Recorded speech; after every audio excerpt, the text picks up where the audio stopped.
Hey everyone, welcome to the show. Ever feel like someone's pulling the strings, and you're just sort of along for the ride? Oh, yeah, I know exactly what you mean. Today we're going to talk about what happens when that feeling is actually real. Like when fate or destiny or even gods get involved. Exactly. And what happens when the people caught in the middle are just trying to, live their lives. It's a recipe for some serious drama. And that's exactly what we're diving into today. A story that blends fantasy and reality in a way that'll make you question everything. It's a wild ride with a touch of romance and a dash of dark humor just to keep things interesting. But don't let that fool you. There's a lot more going on beneath the surface. We're talking about The Fox and the Falcon by Piper C.J. And let me tell you, Piper CJ is not afraid to tackle some big ideas here. We're talking about identity and loyalty and the lines between power and those who are, subject to it. It's not just a story, it's an exploration of what it means to be human in a world where the lines between reality and myth are blurred.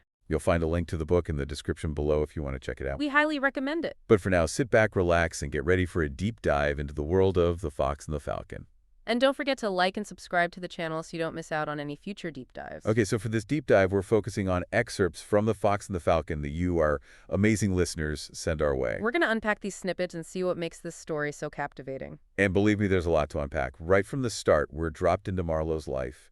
And it's not all sunshine and roses. No kidding. Bad dates, career, woes, public shaming, you name it, she's dealing with it. But what really grabs you is her voice. She's witty, she's sharp, and she's relatable. Even when her life takes a turn for the supernatural. Which it does almost immediately. And that's where things start to get really interesting. Right. Marlowe's juggling these everyday problems while also navigating a world of gods, fae, and demons. And it's presented in a way that makes you wonder, what if these mythical beings were real? What if they were walking among us hiding in plain sight? The story definitely makes you think about the possibilities. Now let's talk about some of the key players in this story. Right off the bat, we meet Caliban, who's this strikingly beautiful, almost ethereal being. And then there's Fauna, Marlowe's friend, who's just this force of nature. Chaotic, unpredictable, but fiercely loyal. Yeah, Fauna's one of those characters you can't help but be drawn to. Even if you're not quite sure you trust her. Exactly. And that's part of what makes her so intriguing. And now the excerpts you guys sent focus on a few specific events in Marlow's journey. One of the biggest turning point is when Marlowe gets doxxed by this politician, Senator Jeff Christensen. Oof, talk about a modern-day nightmare. Seriously.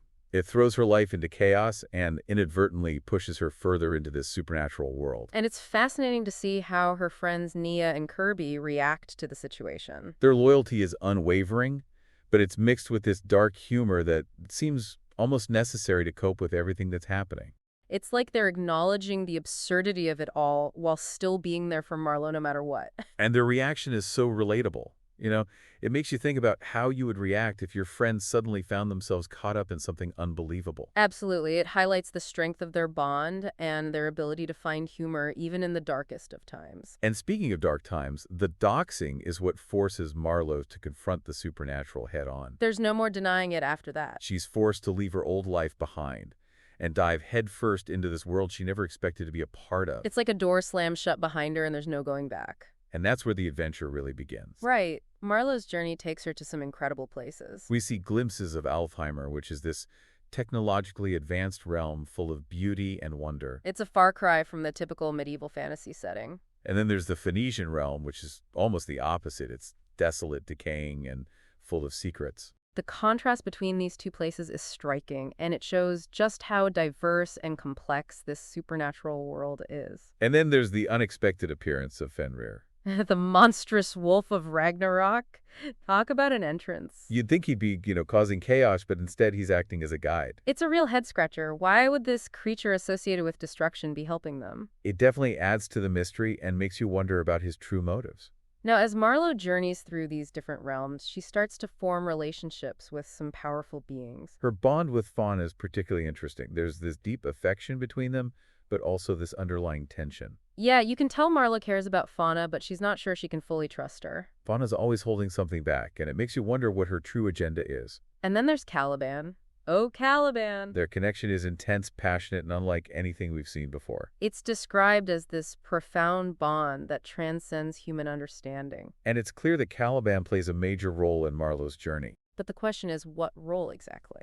We also get glimpses of encounters with Hades and Persephone, who go by the names Dorian and Poppy in this story. Talk about a power couple. Right.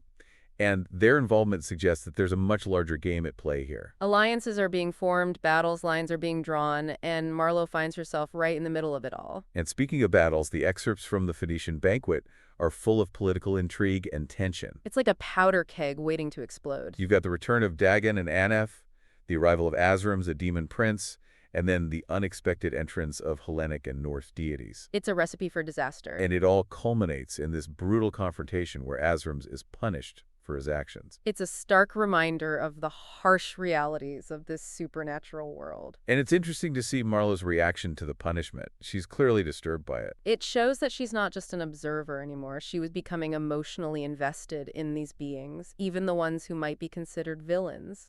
And that emotional investment is always going to grow as the story progresses. Now, as Marlowe digs deeper into this world, she starts to uncover some startling truths. Her suspicions about Fauna are confirmed, and Poppy's cryptic warnings suggest that Fauna might be playing a much bigger role in everything than Marlowe initially realized. Yeah, Poppy's warnings are definitely a turning point for Marlowe. They make her question everything he thought she knew about Fauna. And then there are these flashbacks to Marlowe's childhood where we see her mother saying these strange things that hint at a deeper connection to the supernatural. It's like there's a legacy at play here, a destiny that Marlowe is only just beginning to understand. And then comes the bombshell. The revelation that changes everything. Silas reveals the truth about Marlowe's past lives. That she's been the princess human in countless cycles manipulated by the Fae throughout history. It's a devastating revelation, and it completely reframes everything we thought we knew about Marlowe and her relationships. It makes you question the nature of free will and whether Marlowe has ever truly had control over her own life.